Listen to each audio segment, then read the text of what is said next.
America's 250th birthday is 5 days away, and today we look at one of the most important achievements in our nation's history. The space race defined a generation, bringing us to the moon and beyond. And today the push is still happening, with hopes of returning to the moon and, of course, Mars. West 2's Stuart Moore is here with where we've been and where we're going, Stu. Jesse and Sonica, as you know, we have been Artemis recently, and rightfully so. But this latest mission would not be possible without the space race of the past. It's a race that began in the late 1950s. For the first time, the free world had undertaken development of an operational spaceport.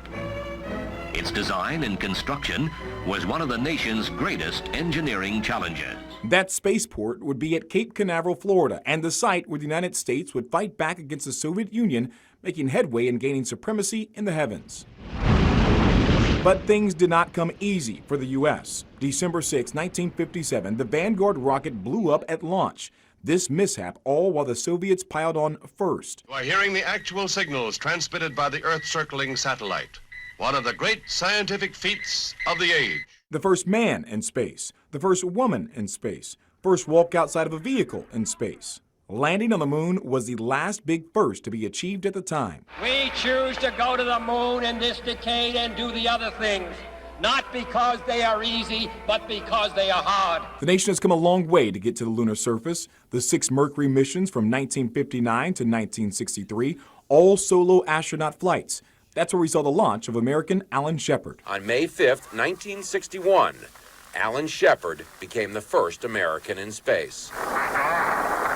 All right, lift off and the clock is started. Less than a year later, John Glenn would orbit the Earth 3 times. Roger, 0G, and I feel fine. Then followed by Gemini teams of 2 from 1962 to 68, where we saw the first American spacewalk with astronaut Ed White and the spacecraft meeting up and docking with the lunar lander, all in the backdrop of America's priority to beat out the Soviets. I believe that this nation should commit itself to achieving the goal before this decade is out of landing a man on the moon and returning him safely to the Earth. But a win wasn't just getting to and from the moon. The win was to be first. 3, 2, 1, 0. All engine running.